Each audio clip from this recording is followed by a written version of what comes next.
ইউক্রেনের পূর্বাঞ্চলীয় ডোনেক্স প্রদেশে অবস্থিত কৌশলগত শহর প্রোকোরক্স বর্তমানে রুশ বাহিনীর চাপের মুখে রয়েছে। সাম্প্রতিক ইউক্রেনি সামরিক সূত্র জানাচ্ছে, রাশিয়ান সেনারা শহরটির চারপাশ থেকে ঘিরে ফেলার চেষ্টা করছে এবং প্রবেশপথগুলোতে অবরোধ করছে। এই অবস্থার কারণে শহরের নিরাপত্তা পরিস্থিতি ভয়াবহভাবে প্রভাবিত হচ্ছে। স্থানীয় সূত্রে জানা গেছে, রাশিয়ান বাহিনী শহরের মূল রাস্তাগুলো নিয়ন্ত্রণ করছে এবং ছোট ছোট দল পাঠিয়ে শহরের চারপাশে অবস্থান নিচ্ছে। এতে প্রোকোরক্সের নাগরিকদের চলাচল সীমিত হয়েছে, খাদ্য ও ত্রাণ সরবরাহ বিপর্যস্ত হয়েছে। ইউক্রেনি সেনারা শহরের প্রতিরক্ষা বাড়াতে প্রতিদিন অভিযান চালাচ্ছে, তবে রুশ বাহিনীর প্রায়োগিক কৌশল এবং ভেতরের অস্থিতিশীল পরিস্থিতি প্রতিরক্ষা কঠিন করে তুলেছে। শহরের বেসামরিকরা আতঙ্কিত অবস্থায় আশ্রয় নিচ্ছে স্কুল, চার্চ ও সরকারি ভবনে।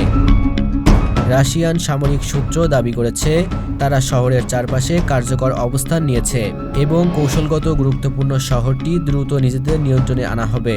এই প্রকারের দাবির মধ্য দিয়ে তারা ইউক্রেনি বাহিনীর প্রতিরোধ কমানোর চেষ্টা করছে। বিশ্লেষকরা বলছেন, প্রোকোরক্স শহরের নিয়ন্ত্রণ রাশিয়ান বাহিনীর জন্য ডোনেক্স অঞ্চলের একটি গুরুত্বপূর্ণ কৌশলগত লক্ষ্য।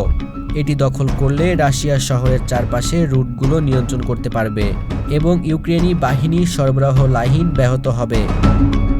আন্তর্জাতিক পর্যবেক্ষকরা সতর্ক করেছেন, শহরটি ঘিরে ফেলার পরিস্থিতি আরও বড় মানবিক বিপর্যয় সৃষ্টি করতে পারে।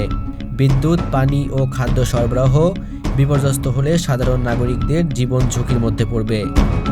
বিভিন্ন মানবাধিকার সংস্থা ইতোমধ্যেই ইউক্রেনকে নিরাপদ আশ্রয় ও ত্রাণ নিশ্চিত করার আহ্বান জানিয়েছে। যুদ্ধের পরবর্তী ধাপ এই কৌশলগত শহরে নিয়ন্ত্রণ নির্ধারণে গুরুত্বপূর্ণ ভূমিকা রাখতে পারে।